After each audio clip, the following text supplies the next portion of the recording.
Hello, it's PJ And Ethan. in the Poverty Franchise Podcast. It's been a busy couple of weeks. I graduated from college, so I haven't had time. Congrats to our man. Haven't had time to do episodes, and also, in all actuality, the sports world's been pretty slowed down, except for then the end of last week. Thanks to Twitter, it went to overdrive. Thanks to Twitter and The Suns, classic Chirs Paul action. The Suns imploding like a neutron star. Like, goddamn, Luka's a bad man. Luka is indeed that man. And now he has a scar to match. He does. They did get smacked by the Warriors yesterday night as of recording this, but that we don't care about that. I don't care if the Mavericks get swept at this point. I really don't. I mean, I think They shouldn't get swept, but I think Luka's going to come back with a vengeance. yes, but At least for one game. Devin Booker, Luka Doncic rivalry, I'm here for it. It's going to be the future. Also, Luka is the good guy in this. You can't tell me otherwise. Luka is most surely the good guy. Devin Booker talked all that cash and had nothing to back it up. Chris Paul got old in this series, and there's no other way to put it. I suppose Actually, so. he got old. You can really argue that since they had trouble with the Pelicans, which only really had they're missing their second best player, because I think Brandon Ingram is their best player. Brandon Ingram's the best unquestionably. player. They're missing their second best player in Zion Williamson. They're not the most well-constructed roster. They don't got like stars pouring out. They have a lot of gritty defensive dudes like Herb Jones, right? Herb Jones. Herb Jones. Jose Alvarado. I mean, it's like a lot of gritty defense. Lots of hooting and hollering and yelling. Hustling.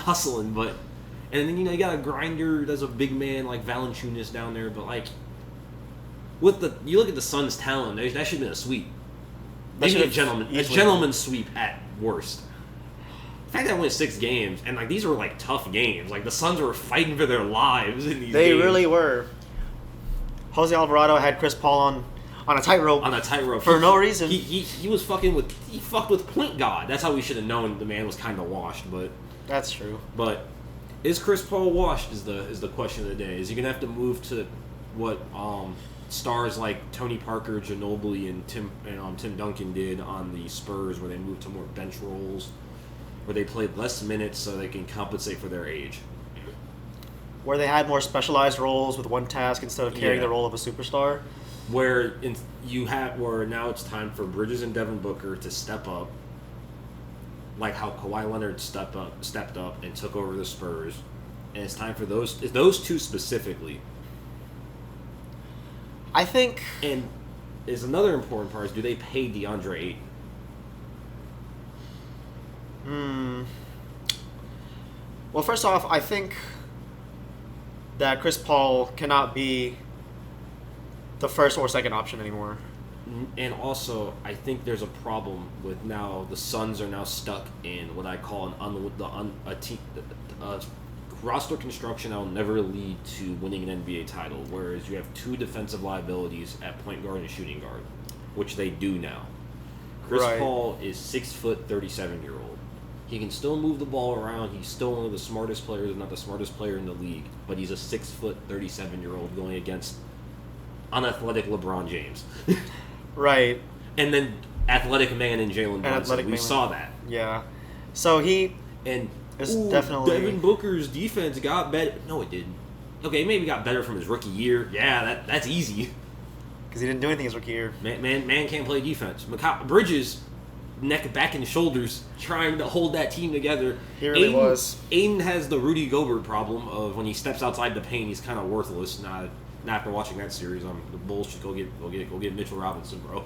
Just go get Mitchell. I think at this point in time, they have to focus on building around Bridges and Booker, and Ayton should be a sign and trade at this point. Yeah, but what do they trade for? I mean, they need that rebound and points production that Aiden offered in the middle.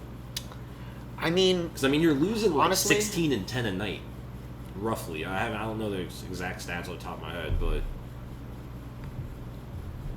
I still think Chris Paul is a starting point guard. I just don't think he's first or second option. Yeah. Henceforth, I think their championship window with this roster has closed. Yeah, so because, I think they're going to have to. Maybe in a controversial opinion, but I think they should blow it up. Blow it up, except for Booker and Bridges. Booker and Bridges are untouchable. They're untouchable. Blow it up. So they've extended Bridges. Booker has his extension kicking in soon. Chris Paul's numbers will come off the books soon, after next year, if I'm not mistaken, because his contracts are short term. Hopefully, if it's longer than that, they're fucked. No, I think it's 2 years because he recently signed that 3-year extension. Oh, you're right. Okay, after that, so they're deeply fucked, is what you're telling me. They have to move him. I mean, they're gonna give away a pick or two for that to get rid of him. But if they let Aiden walk, they won't be in the tax. Unless they trade him to a more desperate team, like the Bulls and Lonzo's no knee. Or they could, or if the we'll get to Lonzo's knee issue in a bit. If the Suns decide to blow it up, they could move the route that people are talking about with the Hornets, where they trade for Russell Westbrook because his numbers are coming off the books sooner than the other options. Yeah. Henceforth, we could have that Russell Westbrook Chris Paul swap, and the Lakers move picks instead. So you finally get the Lakers Chris Paul trade, but like literally a decade too late. Yes. Fantastic. There's also a lot of interesting free agents in the NBA class this year. I mean, DeAndre Ayton, Mikal Bridges still hasn't been extended because Michael Jordan hates giving niggas second contracts for some reason. I'll never understand it. Oh dear. Zach LaVine is still out there. You have very interesting free agents and lots of. None of them are what I would. And Jeremiah Grant is another one. Also, lots of disgruntled stars. Miles Turner as well. I mean, the Miles Bridges thing is interesting because, from my point of view, he's a very weird power forward for today's game.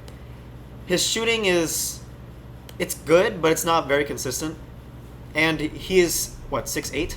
Yes. 6'9"? So he's kind of small for a power forward, perhaps? No, he's an average size for a power forward. He shoots 33% from the three-point line. And he shoots 50% from the field. He averaged 27 and 4 a night. I mean, he's the uber athletic mismatch, and he plays defense, which is the nice thing. Just getting me thinking, but that's beyond the point. Also, adding him to the Bulls roster. But there's a lot of the Sun. I think you're right. I think the Suns' championship window is effectively closed. They had 2 years. As this roster's constructed, yeah, it's closed. I mean, I don't know if they can swing for another high caliber point guard, maybe free Dame. Except then you get back into the same problem of the issue of they can't play defense. Neither of them can play defense. And also even worse with that is you're not sure if Dame's going to be better than Chris Paul. Yeah, because Dame's also getting up there. Maybe the Nets hate Kyrie for what he did and try to move him. That still doesn't fix the issue. That doesn't fix the issue of the defense. And then you bring Kyrie. I mean, at least out west, Kyrie's Hotep ass will be well received better. I suppose so. They need to get that man in Portland somehow. I don't know how, but that just feels like it'll work. Kyrie in Portland, just combining the Hotepness. Yes. But again, it sucks to be a Suns fan at the end of the day. That's tough. It really is tough. It was fun being on the couch though. No stress. No stress. Chilling. Just chilling. Saw the team that beat my team in the playoffs lose, so that's nice. Too bad was my favorite player. No, I think the Suns are doing better than the Lakers are right now. I mean, they have a future at least. Yeah, at least they have futures. the Lakers. The Lakers. This offseason, is the one goal just to get rid of Russell Westbrook and pray Anthony Davis stays healthy for a season? Are we blowing it? Are we hitting the hard reset button? If it was me, it's a hard reset button. You're moving everyone. I'm moving everyone. You're taking that signing trade for Zach LaVine and with the bring him home mock trade. Bring him home mock trade. Heck yeah! I mean, I would. It's hard. It's really tough to build a championship roster around LeBron. I think you can still do it. It's just it has to be perfect at this point. Also, that was a Bleacher Report fever dream mock trade because they're all terrible. Where the Bulls send it was just Zach LaVine, right? I think it was just Zach LaVine for Taylor and Tucker and Anthony Davis straight up. I mean, to be honest, it kind of makes sense because we have to take THT, don't we? Not really. I would want to keep THT. THT's the sweetener, so y'all will take Anthony Davis. Take Anthony Davis and his one working leg because he's played 75 games across 2 seasons. Yeah, and then you know what's gonna happen when he comes to Chicago. Both of his knees are just gonna spontaneously combust. Yeah, so it's tough. It's tough to move him, but I mean, it's so hard to build a roster with the financial constraints right now. And sadly, it seems like the Lakers are not willing to move Russell Westbrook. Wait, what? So teams are calling about Russell Westbrook, and Jeannie Buss and Rob Pelinka are saying no? Well, I'm not sure about that first part where teams are calling about him. I just don't think the Lakers are proactively making as many calls as they should be. Because I think the consensus around the league is that it seems like Russell Westbrook and the Lakers are going to stay together the longer this saga goes on. God be with you. God be with you, son. God be with me. God be with whoever coaches them next season. Quinn Snyder needs to go. Quinn Snyder's going to go somewhere, but No, it's Quinn not going Snyder to needs to take a year off, bro. That again, he sat there for He God needs a knows how vacation. many seasons, and he got beat the same way every time in the playoffs. Every time it'd just be, oh yeah, pick and roll, switch on Gobert, lay, open kick out, corner three. Hence why he looks atrocious at this point in time. But he does need a vacation. Y'all didn't even get Mike Brown. No. Kind of sad. I mean, the Mike Brown chose the Kings. Then he went and got the Warriors beat by like 40 by the I mean, at this point, I think the best by option... the Grizzlies. I mean, the most optimism I can have for the Lakers coaching hunt right now is Nick Nurse. Simply because Phil Jackson's involved, which is the double-edged Now, sword. the Grizzlies are in an interesting contract scenario as well because they have to save money for Ja's Supermax, which is what it's looking like it's going to be. Jaws Supermax. They got a lot of people they need to pay. Desmond Bain is I think probably Desmond Bain second is priority. Second. So that last choice is who do you pay, Dylan Brooks or Triple J? Triple J. Jalen's going to cost more, so you're going to lose roster depth, which the Grizzlies actually have a lot of because they're just a young team that runs around. They have plenty of roster depth. But they're going to lose a lot of it when they pay all those men. So they have, and they probably need to add a piece if they want to contend. Do I know what that piece is? Absolutely not. No, I do not, because I don't know what position you'd replace, really. I think that since his skill set overlaps with Desmond Bain's, I think Dylan Brooks is, albeit expendable.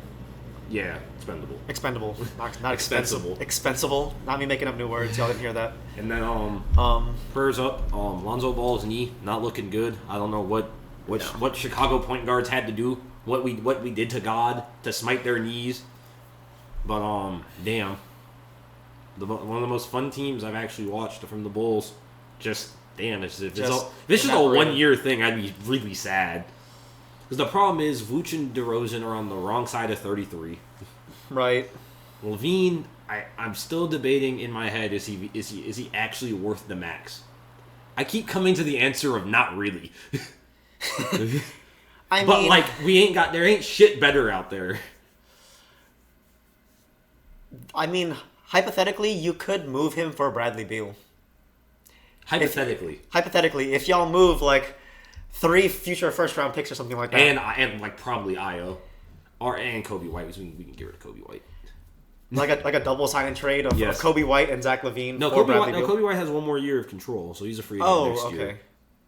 Because I don't think they're going to pick up. Well, he's a lottery pick, so he has a 5th-year option.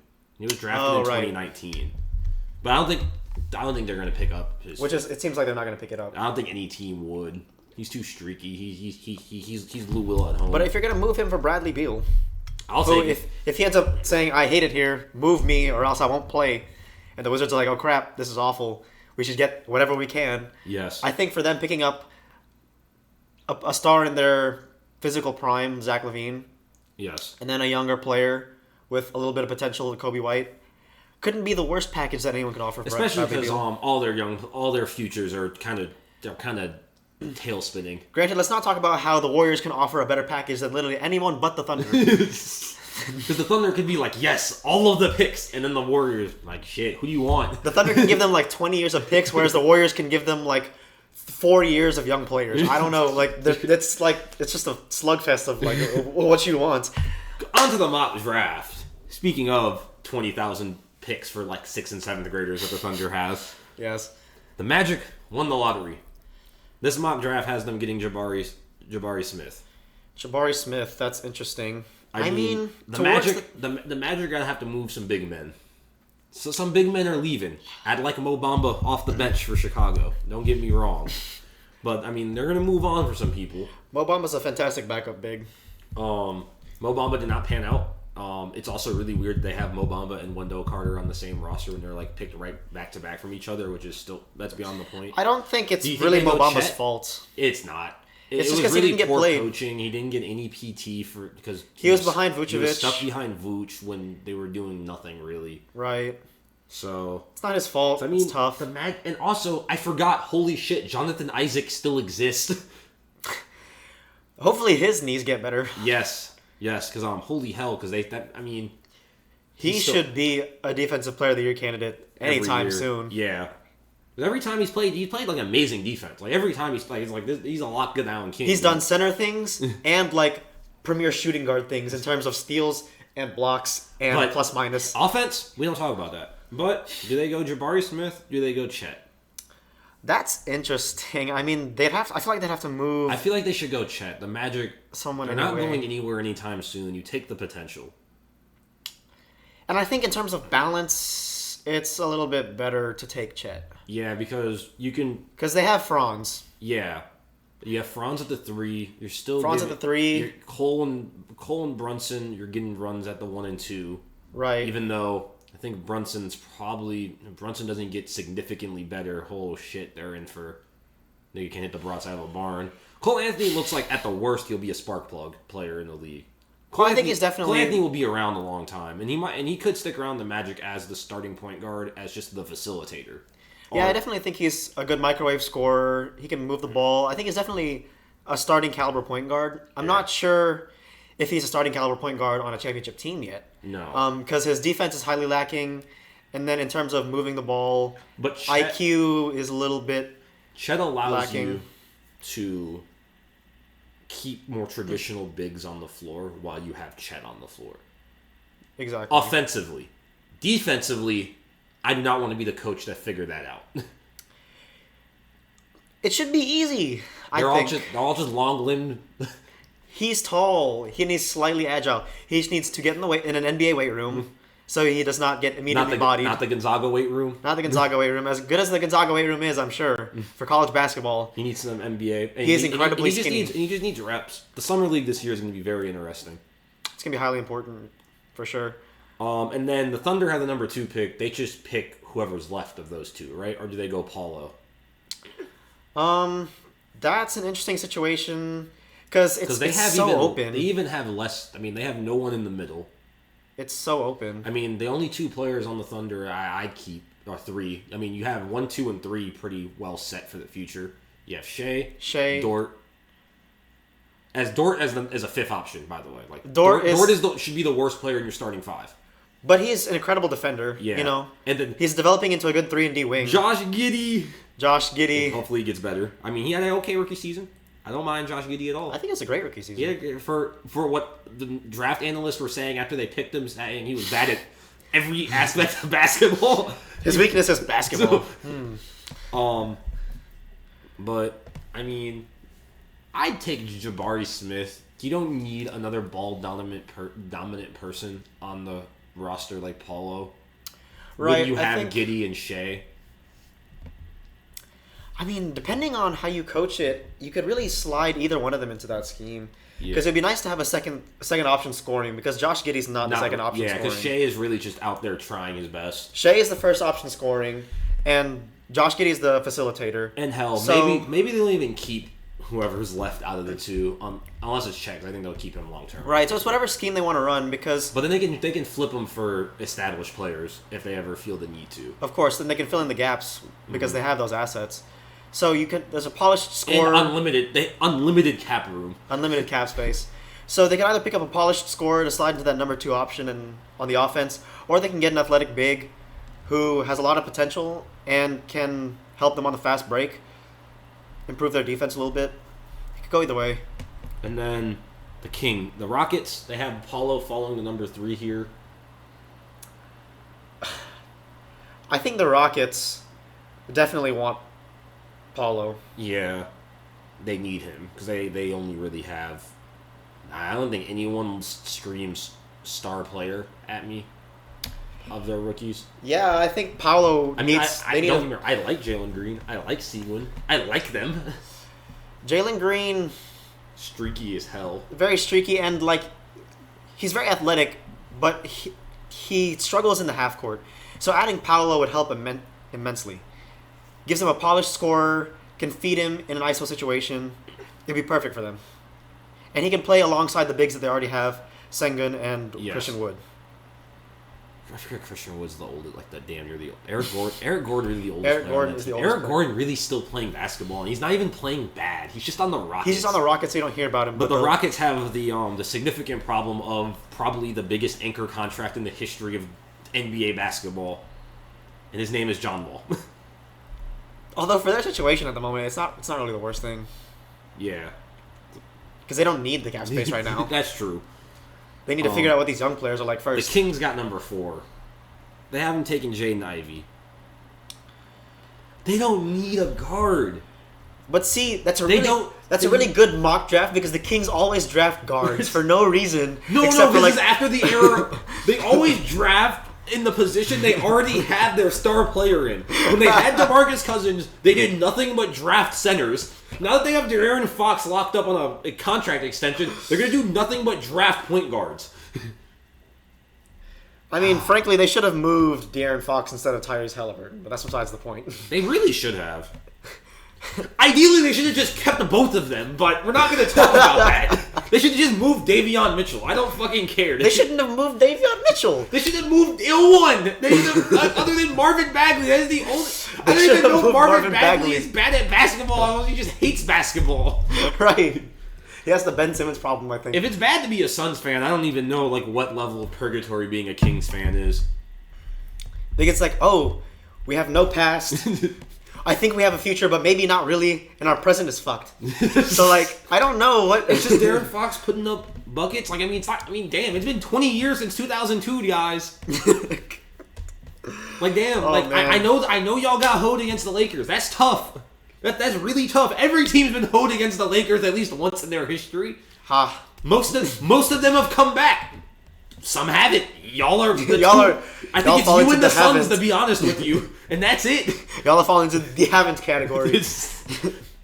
I mean, the Suns kind of came back. They defeated us. They defeated us last season. True. But Detroit's got number 5 pick. They got Keegan Murray, the sophomore out of Iowa. Keegan Murray's a good player. And I think, again, the Pistons are just... Definitely. With the loss of Grant, which they should not re-sign him. They definitely shouldn't. He doesn't fit the timeline at all. He fits right into that 4 slot. Jaden Ivey fits in the... Yeah. Not Jaden Ivey, Keegan Murray. Oh, Keegan Murray. Jaden Ivey's a guard. Yes. He'll slide right in there, good to go. Just play basketball, keep developing. I mean, they could also pick up a guard if they wanted to. Yeah, because they literally only have Cade. Yeah, they could go find one of the second tier guards. Maybe swing a pick for a younger player on a team not getting run. For sure. You might as well just take flyers on people at this point. Let Cade develop. Because they have Cade and Sadiq. Sadiq doesn't. Pray you win the what's the long-limbed French guy? Next year's draft. Victor Wembanyama. Win the Victor Wembanyama saga. Well, hopefully with Orlando and Oklahoma City taking those big men, and the Kings already having a big man, you just gotta pray Houston doesn't get over you in the draft. Or True. Other teams don't implode. The Lakers. Bring Victor Wembanyama to LA. Actually, please don't. That'd be awful for him. The Pacers, who are picking 6, which is holy shit. The Lakers are the Pacers are picking 6. The Pacers are picking 6th. The guard out of Arizona, Benedict Mathurin. I'm gonna be real with you. I don't watch Pac-12 basketball. Comes on actually way too late. It does. That shit really tips off at 11 Eastern. At that point, I'm watching the Lakers play. I'm not waiting around for... The Lakers are already in the second half. The 10 p.m. when the Bulls are out west, they're also in the second half by then. I'm not waiting around for Pac-12 basketball. It's because... Sorry. Pac-12 basketball isn't that raw. I'm going to be real. It's not... Everything Pac-12 ain't that raw unless it's volleyball, bro. That's the only... Unless it's volleyball. That's the only sport y'all really are that much above the rest of the country. And other than that, I'm not staying up till 12 to watch y'all play, to watch y'all hoop and watch Bill Rawlins say dumb shit. Because that's the most entertaining part. It's not the Bill basketball. Walton. It's Bill Walton saying dumb shit. It really is Bill Walton being high. Being high off his ass. But I mean, the Pacers picking up a guard, I love that, you know? Because that means that they want to get more run for their young guards, Tyrese Halliburton, whoever they pick up. Yes. Henceforth, they should want to move both Buddy Hield and Malcolm Brogdon. Henceforth, I like that Bleacher Report mock trade of let's move Russell Westbrook for Malcolm Brogdon and Buddy Hield. Yes. Which the Pacers should have no reason to do, but it'd be great for us. Picking number 7 is the Trailblazers. They're getting Johnny Davis, the 2-guard out of Wisconsin. They do need a 2-guard. They do need it. I feel like they need everything. They also have to blow it But up. they really need a 2-guard more than anything since, CJ McCollum kind of gone. Yeah, we love CJ. But I mean, I think they do have Also, oh my God, we were talking about the Pelicans, and that's their second best. That's their true second best player, because I forgot earlier. Sorry to disrespect to CJ McCollum. Oh, of course. But, yeah, because Zion has to come back first and play his way into that conversation of best or even second best player. Because right now he is non-existent. San Antonio Spurs picking 9 have the small forward out of Duke, AJ Griffin. So he was To play alongside arguably the DeJounte Murray. third best player on Duke's team last year, right? He's not the first 2 names when you think about it, Duke. Because you have Banchero and who's the other buddy? The dude, David Collins tried to kill. Oh, yes. Why is his name eluding me? It's Wendell something, right? Wendell Moore. Yeah. Also, yeah, but I mean, like not the first or second name you think about at Duke, but I mean, shit worked out. Went to Duke. He went to Duke. We've seen something similar before where Jason Tatum was not even the first option at He Duke. was the 6th man at Duke. Yeah, so I mean, and Devin Booker is the 6th man at Kentucky.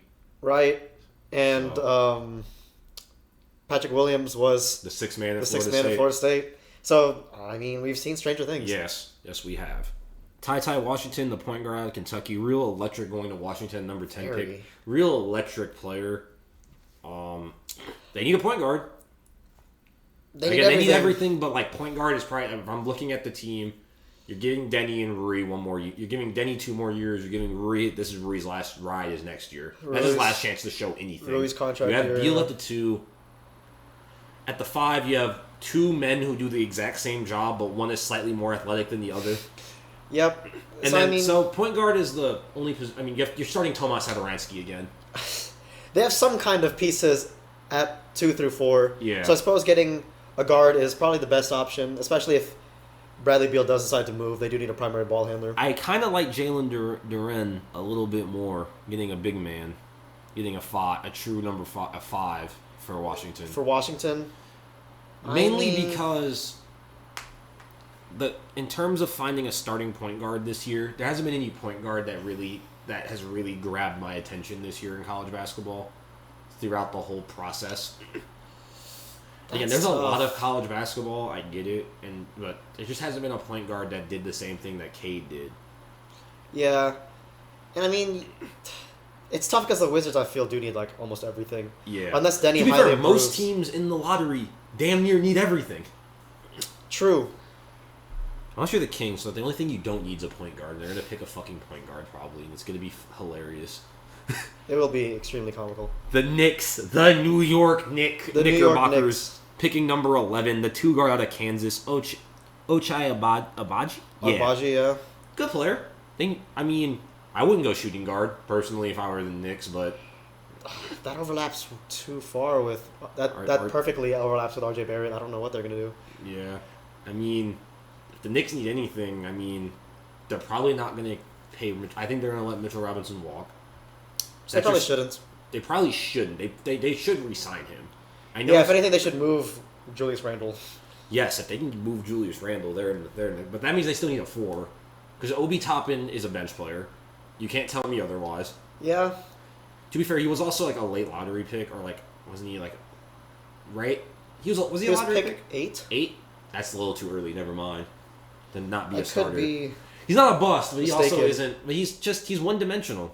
He athletic. He's very one-dimensional. And we saw this in the draft. They were betting on his potential with his athleticism. He dunked, but he was also an older pick though. He was a senior, if I'm not mistaken. So like, definitely a gamble. The thing is, he's ready to play basketball in the NBA. That was evident, but he was ready to play at a role player level, and he might not get much better than that. So, OKC picks again. That's who they have Jalen Duran falling to. Yeah, they need a big shit. Whoever the best player left that's not a point guard, take him. Take him. I don't care if it's a 3. I don't even care if it's another center. Who cares? Pick him. Pick him. That's pretty good. Who they center? Actually, who was in that New Balance commercial? We had to look him up. For the Thunder, yeah. Thunder. Is it not the European guy? No. Oh my god. Oh, you're Darius Bazley's not a center. What's Darius Bazley? He's a power forward. He's a 4. Oh yeah. He plays a lot of center for them though, because he does. They're the Thunder. Really? Well, who else they got?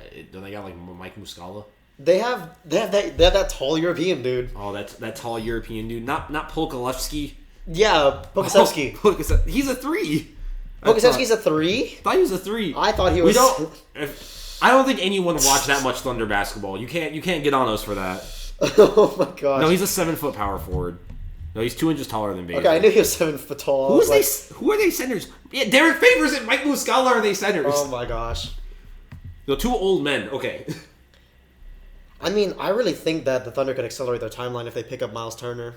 Oh, they really could. I think Miles Turner would really like the young team that doesn't stifle his ability. Yeah. Because I don't know what the fuck. Just Josh Giddey running around throwing him lobs. I don't know what the fuck Nate McMillan and Larry Bird were doing with Miles Turner. I don't know why they just wanted to turn him into a stretch 4. They wanted to do it so bad. A stretch 5 so badly. Stretch 5 when so badly. He's a defensive shit wrecker who can put the ball on the floor and is strong and can score inside. And who happens to shoot threes really well. Oh yeah. They're so fixated on that fact that he can shoot threes. Who replaced his name Miller went down to Atlanta, obviously. Who replaced him? Oh, Carlisle, yeah. Rick Carlisle was really just trying to turn this man into Maxi Kleber. Like, no. He's so much better than that. They're so fixated on the fact that he can shoot threes, they completely forgot about everything else that he does. That he should be a perennial DPOY candidate. Yeah. Should be. Was a key piece when he was a rookie defensively and slowing down LeBron James. Yep, he is. Sure, they got swept in that series. We don't talk about that part. We just talk about the mean-ass block he had he's one of the few men to block LeBron at the Summit. Yep. But, I think that'd be really good for the Thunder picking up so they have Miles Turner. So they have Charlotte number 13. They have him picking a small forward out of LSU, Tyree Eason. They should only pick a small forward or power forward if they do not re-sign Bridges. If they do re-sign Bridges, their only pickup should be whatever center is left. Because it's got to be better than Plumlee. Unless they got in free agency and grabbed Miles Turner. A lot of this hinges on where the fuck Miles Turner is going to go. But I still think and then even if you do lose Bridges, you get Miles Turner anyway, and you just you play the center along him. Because that's a pretty slow lineup, but it should work still. Depending on how athletic the pick is. It's an issue because we've already seen the issue of playing Miles Turner with another big. That's true. We've already seen how that can be faulty. I forgot there's a Nikola Jovic in this draft, and that's going to really fuck with my brain. Oh, sorry. Fantastic. They have the Bulls picking a 4. That's exactly what y'all need. We need that. We need Thaddeus Young again. You do need Thaddeus Young again. If Thaddeus Young... So they have Wendell Moore slipping in the second round. It's because he's a junior. He's going to they have him slipping to the Spurs. Did the Lakers pick in this draft?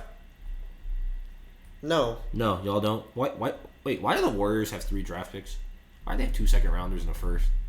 What the fuck? Who let this happen? Hall of Fame the GM now. Don't let him retire. There's a lot of what was the trade? I don't even know. There's a lot of interesting picks in the second round. A lot of I'm gonna call they could be good role players. Oh, I forgot the Bucks and Heat lost their second rounders for tampering this year because the Heat lost it for Kyle Lowry. Who did the Bucks lose it for? It was someone not good. Yeah. Was it Wesley Matthews? There's no way. Who else could it be? It was Bobby Portis? No, it wasn't Bobby. No, they extended him. Yeah, he was already on the Bucks. 1 year. Who the hell did... It wasn't Serge Ibaka. No, because that was a trade. That was a trade. It doesn't matter. It's a second round pick. They don't need it. They lost it. They probably don't need it. I mean, you got players like EJ Liddell, like kind of ready-made bench players. I'm gonna call him Bryce McGowan from Nebraska. Watched him play here actually when the Big Ten Challenge we had Nebraska. Big Ten Challenge, right? They came here. Bryce McGowan's from around here. He's from Williamston, actually, he's from down the road. Oh, really? Yeah, my roommate Zach went to high school with him. Oh, you got to watch him mix people live. Yeah, the Nebraska won that game because of fucking course they did. Of course they did. They should have. I got to see one of the villains of Bulls history coach that team. All my homies hate Fred Holberg. Not as much as Jim Boylan, but we're not talk about that. Julian Champagnie, he's getting from the Clippers in the second round. I'm trying to see other players that I recognize because actually a lot more recognizable college names go in the second round. It's really weird. Just because they've played for longer in college, so you know them. Also, Bulls sign Kai Soto. Bring him. No. Sign him. Nobody draft him. Nobody draft him. I don't want anyone to draft him. I want him as a free agent. The Lakers need him. We need him. Bring him to the land of the Pinoy. All right, moving away from basketball. Not much to talk about on the NFL front. Our Clemson basketball man made the training camp roster for the Jaguars. Now's Bohannon if he makes the team. Again, Dabo Sweeney. That proves that our basketball player was a better tight end than our actual tight end. Than our tight end. Not our other actual tight end. Not Davis Allen. We like Davis Allen. Davis Allen was a fantastic tight end. But we're talking about Galloway, who the Bears did not sign to training camp. Hopefully, I haven't figured out if he's been cut or not. I checked his Instagram. Actually, he didn't post anything else, so I assume he got cut. He's just Jackson Mahomes who happened to play football. Yes. Moving on to the other football. The championship playoff is between two-time European Cup champions Nottingham Forest and Huddersfield to get promoted. The last spot in the Prem, since Fulham and Bournemouth are already up. That'd be big news for Nottingham Forest to come back. We'd love to see it. It's been a long time coming. And they'd have some of the most Champions League in the Premier League. They'd be fourth in active Premier League teams. They'd be over. Yes. They'd be over City and Tottenham. Yes. They'd be tied with us. So you have two. Arsenal, we have two. Man U has 5? Like that? Man U has 4 or 5. And Arsenal has... And Liverpool has a couple. Liverpool has ooh, really going deep in the knowledge bag here. Actually, Nottingham Forest could be tied for third. Oh, okay. And then, speaking of Liverpool's arch nemesis, they survived. Everton is not going down this year. They survived by the skin of their teeth, and 4 teams below them being even more ass. Thank you, Norwich and Watford, for taking the hard solid and going down. And Leeds and Burnley are having the mid-off to figure out who goes down Leeds and Burnley. Come on, Jesse Marsh. I know you can do it. I kind of want Leeds to stay up more because they have better looking kits. I just want them to stay up because of Jesse Marsh. I don't want another American manager to be absolutely cooked like whoever was coaching Swansea, back when Swansea was a solid mid-table team and he coached them right through the earth. But I don't want him to completely follow Ted Lasso and get relegated. I want him to stay there. And then also to touch on EFL League One, it is Sunderland v Wycombe. Sunderland is trying to get back to their back up to the Prem, get back up to the Sunderland, championship. how far they have fallen. They've fallen so far in the time that they were. Yes, they were there. It seems like a job for Big Sam Alderweireld. It seems like just what was it Except he already saved Sunderland once. So. He did save them once. Then going to transfer rumors, you saw your boys in you're not your boys in blue, but your boys in red and black signed Origi. Divock Origi. How do you feel about that? I mean, I'll take it. I don't see anything wrong with it. Just giving us more depth. Yeah, news from Fabrizio. Juventus are contacting Paul Pogba with contract offers. Yes, it's between I think PSG and Juve are the front runners. Juve are offering the environment that he's used to, while PSG are doing their thing and throwing money at him until he says yes. They're gonna have a lot more money when Mbappe's decision comes through and he says no. Says no to them and says yes to Real Madrid. Also, Juventus Bernardeschi is walking. He's not getting extended. He's going to be free. That's who I need, the red and black to sign. Benedetti. Come on, Rossoneri.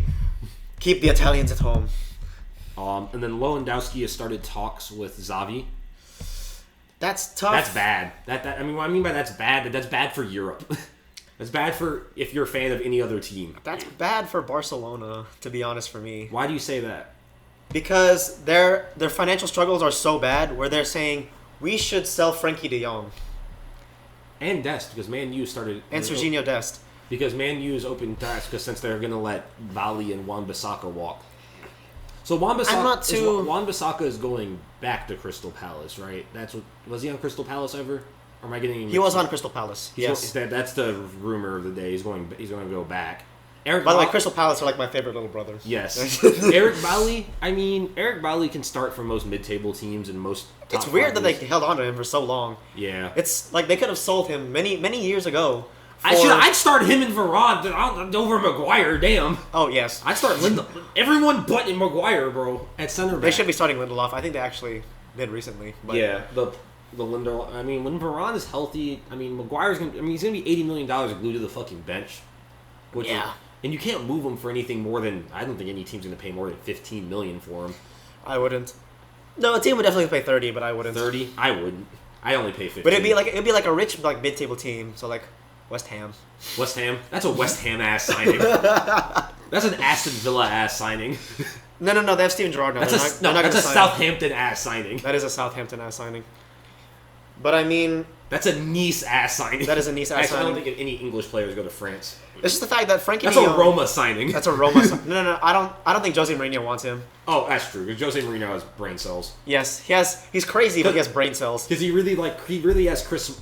Damn, everything's making me like, damn, Chris Smalling wasn't that bad.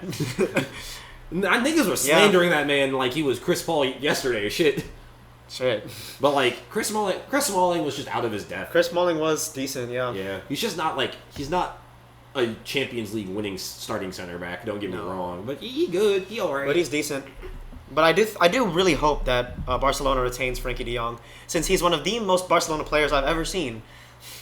Hence, they should keep him, and I think he fits Xavi's system perfectly. Granted, if they can get Lewandowski on a free, yeah, that'd be. But I don't think they can. I don't think they wouldn't be able to get him on a free until next season. Next season, so it's getting him on a transfer is tough for them. I don't know if they have the funds to pull that off. I mean, again, they're giving Barcelona and Xavi one of the baddest men of bad men. Oh, I think he'd fit that system perfectly. And finally, my boys in blue did it. My boys in blue, we did it. We signed him. We signed that man. They signed that man, and he's Erling Haaland. Erling Haaland. We're hoping Pep plays him. So that's all. That's the only way that this could fail. The City fans are going to be actually just everyone who bets on the Premier League next season are going to be livid because they're going to think, oh yes, Erling Haaland surely going to start. Puts the bets on him to start. Pep Guardiola. Goal score. Pep Guardiola. I will play Jack Grealish at striker. I'll play Jack Grealish at striker. Like what? Man U's trying to sign everyone. It seems like on the radar. They're trying to sign Milic-Savic from Lazio. I mean, they're That's a transfer that was in the works back when they were in the process of signing Pogba. And then they settled for Nemanja Matic. Then they did settle for Nemanja Matic, but I think Savic and Pogba would have made for an incredible midfield. Yes. But it was a shame also, they couldn't pull it off. Also, you seen that the round up of transfer talks, Jesus might spur an Arsenal because there's no Champions League football. Yes, I did see that. But I mean... Also, 60 million is a lot. It's going to be crazy if he sells for more than Haaland. That really will be crazy. Also, Fernandinho going back to Brazil, good service. You are old now, so... Good service. Also, Frankfurt winning the Europa League. Oh, right. They beat Rangers. So that means good for Frankfurt because I do not think they finished top 4 in the Bundesliga. That's tough. So, I mean, hey, they get a Champions League spot now, though. So right. And then speaking of older players, I believe Juventus are in talks to sign Angel Di Maria for a short-term contract.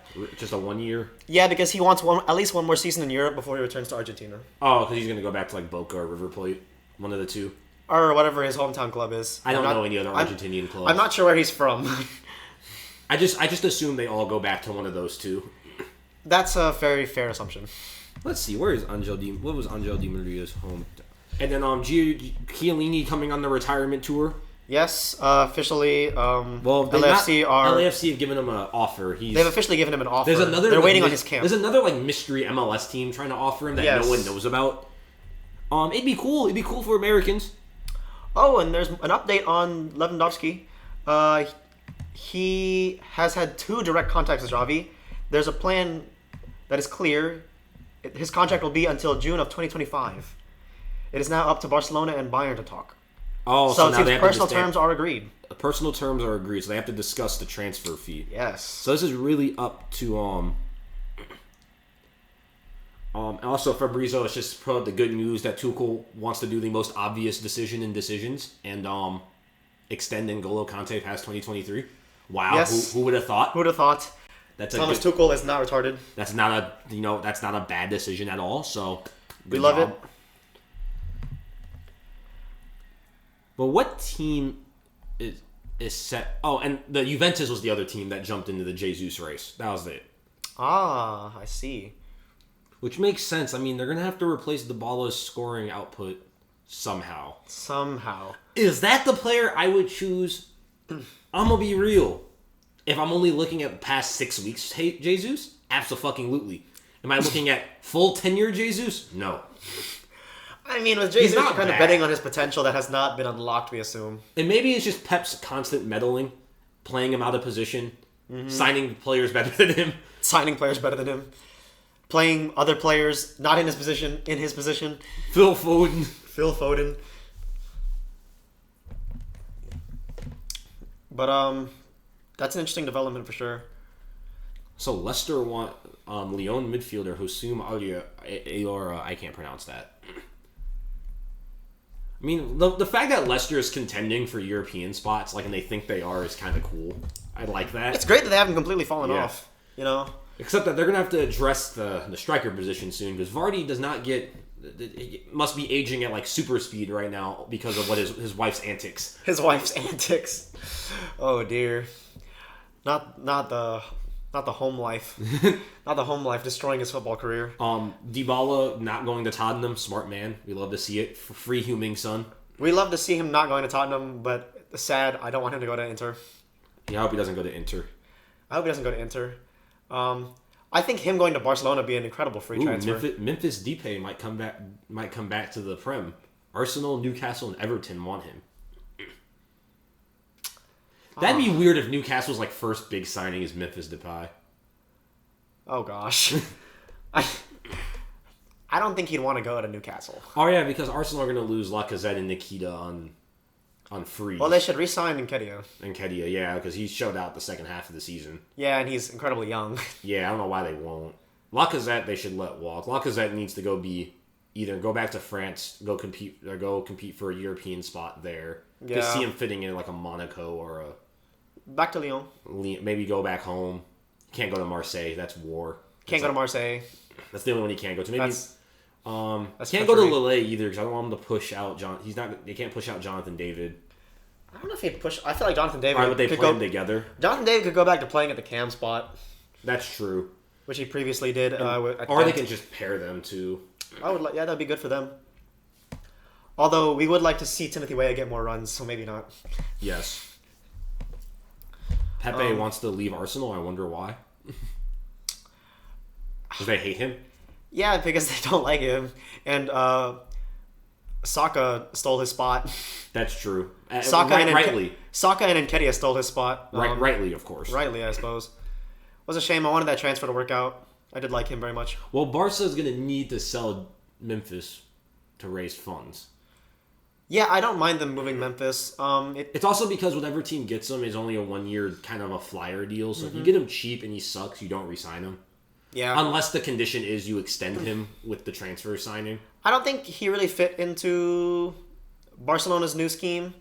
And it was really a signing because of Ronald Koeman. That Dutch connection. Just talk about that, him and who's the other winger on Newcastle? The dude with 2 names, Saint Maximin. Yeah. Oh, that's gonna be the worst team to play in FIFA. Maximin. Oh, that's gonna be the worst play now team. Oh, that's gonna be fantastic. I mean, it's gonna be the worst to play against, so that's just nothing but sweat. But that's also beyond the point. That's fantastic. So Man U's come out and said they're not going to spend over £7 million on Frankie de Jong. Which we love to see. Also, you're losing more defenders. Oscar Boleto wants to go to Barca. Okay, actually, Barcelona are taking all of our defenders. They're taking Marcos Alonso, Andreas Christensen. Wait, Marcos Alonso's going to take it too? And Azpilicueta. They're all going to Barcelona. They're just taking your defense? Yes, they're taking our whole defense. Granted, I don't know why Barcelona are taking Christensen and Alonso and Azpilicueta. Azpilicueta's too old. Christensen is kind of mid. And then I hate Marcos Alonso. I have no idea. He's your irrational hatred player. He's not even irrational. He's really only good at taking free kicks. He's literally awful at everything else. He takes free kicks and that's about it. And they're just going to let Dest walk. Yeah, that's not smart. So how would we feel if Dest at Man U? He's going to do the same exact thing that Wan-Bissaka did that Man U fans didn't like. That he's not going to play defense. No. Wan-Bissaka was great at playing defense. I just don't know why he didn't play defense for Man United. He was great at Crystal Palace playing defense. He was fantastic at But then Crystal he got Palace. to Man U, he's like,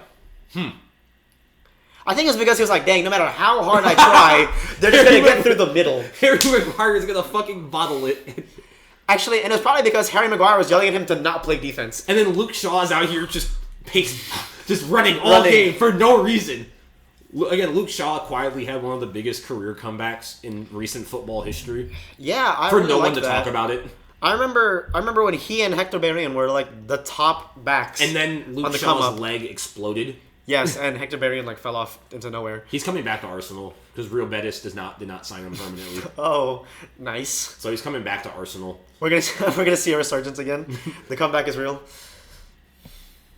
I wish Hector Bellerin the best. I wish his fit's the worst.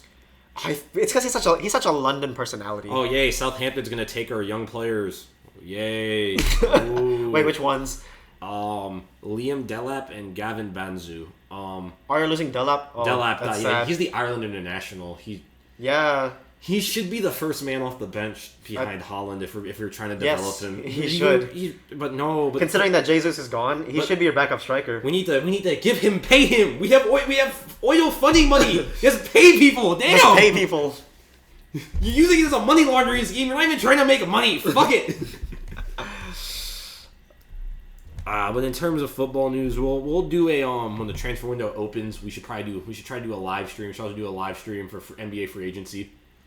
Where we just mill about and talk about it before my favorite and only co-host goes to Japan. Indeed. But look forward to that. We're probably gonna have less frequent episodes because the sports world it's slowing down a bit when it comes to active news. I mean, the Champions League we had to wait till pretty much the end of the month when the first happens. The transfer window opens, and then in July when the NBA free agency opens. Right. There'll be spurts where there's going to be a lot of activity, but in between there's going to be definitely and then training camp doesn't open until July either. We'll have a lot more to come back on NFL football. Right. And as rosters get solidified. And summer camp and training camps for college football will also open up, so we'll have news on that as well. We will close out with probably the only interesting college football news. The Josh Addison saga is still going on with Pitt. We'll update you whenever that turns and our thoughts. True. But the new beef. Now the circle calendar football game now. A&M versus Alabama. Saban versus Fisher. Does Fisher make a point at all, or no, not at all? I mean, I don't think he makes a point at all. I think every coach is been dirty doing recruiting. Yeah. Every single one. If you were clean, you were losing football games. You're not getting any good recruits. Do I believe A&M used NIL? Yes. I think they should keep doing it. Yeah. I saw no one. It's weird that Saban directed this hate at Jimbo Fisher and not Lincoln Riley. When Lincoln Riley's like trying to buy houses for people. Oh yeah. But I mean, Jimbo Fisher's done a fantastic job with A&M, making them relevant. Making them relevant out of nothing because whenever. Well, I mean, wasn't it Kingsbury before him? Not at A&M. No, that was Tech. That was Tech. On. Cliff Kingsbury. Who was Johnny Manziel's head coach? Because it wasn't Jimbo. Because he was still at Florida State. Mm-mm. It was It was another I do not remember, but Jimbo Fisher's doing a fantastic job at the moment. With recently, what is the best recruiting class in the nation? Oh, Mike Sherman. Mike Sherman. Oh. And then Kevin Summerlin. Well, where's Kevin Summerlin at right now? I have no idea. He is at. Are you doing nothing? Oh, he's with the. Is he an assistant coach with somewhere? the USFL. He's with the USFL. He's with the Houston Gamblers. Ah. But no, Jimbo's not. I mean, A&M. Again, there people realize that they have to realize that A&M has no rivalries because Texas stopped playing them because that's how bad they beat. That's how much they beat them. It wasn't a rivalry. The Texas A&M rivalry doesn't exist. A&M was a shit program. Yes. And I really credit Johnny Manziel's stardom to putting A&M back on the map. And then, you know, A&M's produced more number one overall. I mean, it's produced the same amount of number one overall picks as Clemson has. Yeah. Sure, they have no natties, but, you know.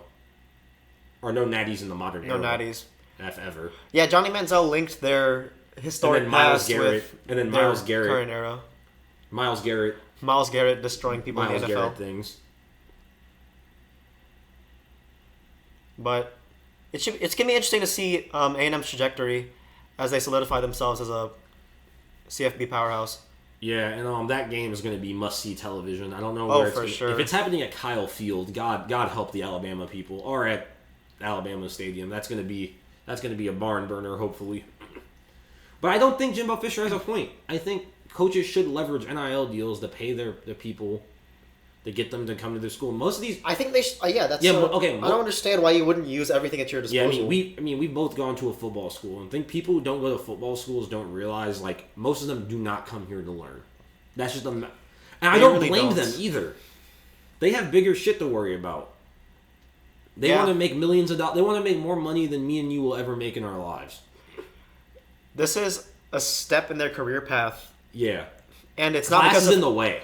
Yeah, it's different from us who are students, because the classes are our career path. Yeah. For them, the field is their career path, so that's what they're focusing on. So the fact that you can't just leverage, we have cool facilities and you can get a good degree. The good degree might sell someone on the team.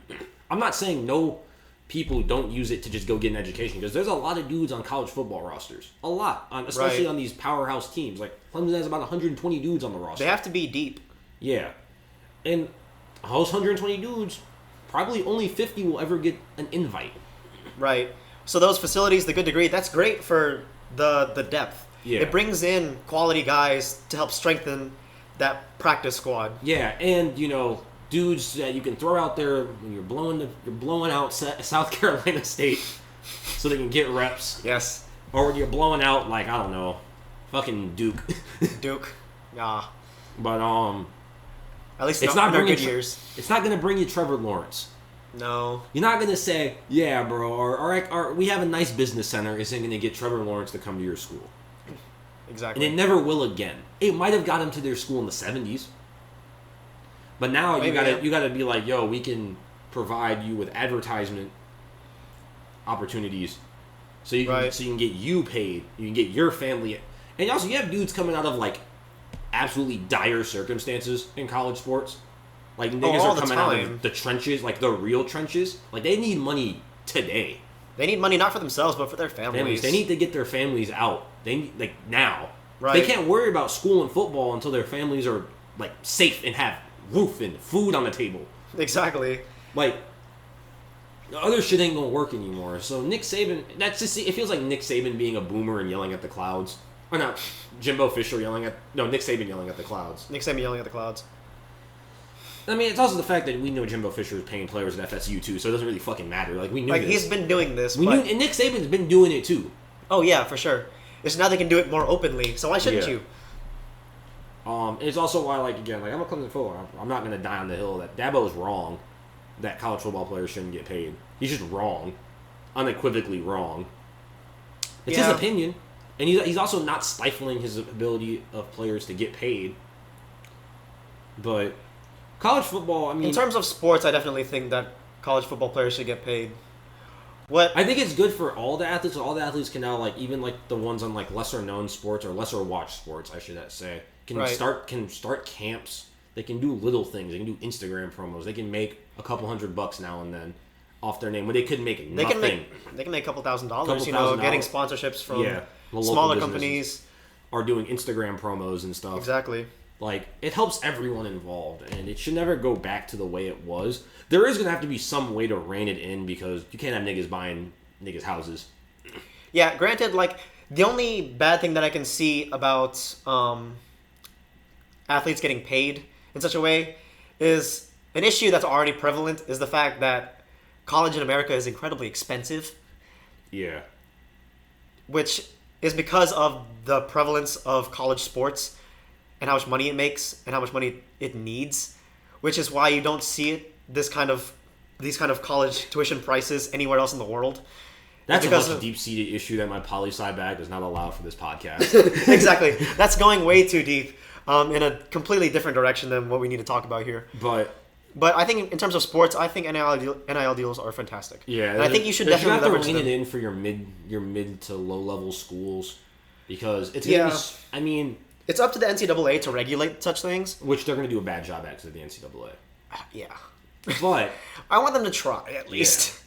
I think you're going to see the biggest effect, not on football, but on basketball, because the roster sizes are so small. You're going to start seeing some damn AAU super teams in college because of NIL. Yes. Which they'll eventually lose to, like, a well-coached team, but, like, we'll take to the tournament, and it'll take, like, some fucking team, like, I'm trying to think of a random team. Fuck it. You know what? I'm pulling out of the hat. I'm going with San Francisco University today. San Francisco University? We'll beat them. Or some shit. Or, like, the right coach goes to some random small program and just is like, hey, I got rich friends who have businesses. They're sponsoring you. Come here. Come here. And then, like, you have, like, Howard. Howard's a school where I can realistically happen because they have, like, really rich donors who have businesses. Oh, true. And they just come out of nowhere and, like, win the tournament or some shit. That would be an incredible storyline. It really would. But that's enough of college sports then. We will... A lot of speculation. We'll be back with more speculation, transfer rumors. Will Man City bottle the title? You'll find out, because I'll be crying if they do. On the next episode of the Poverty Franchise Podcast, it's been PJ. And Ethan.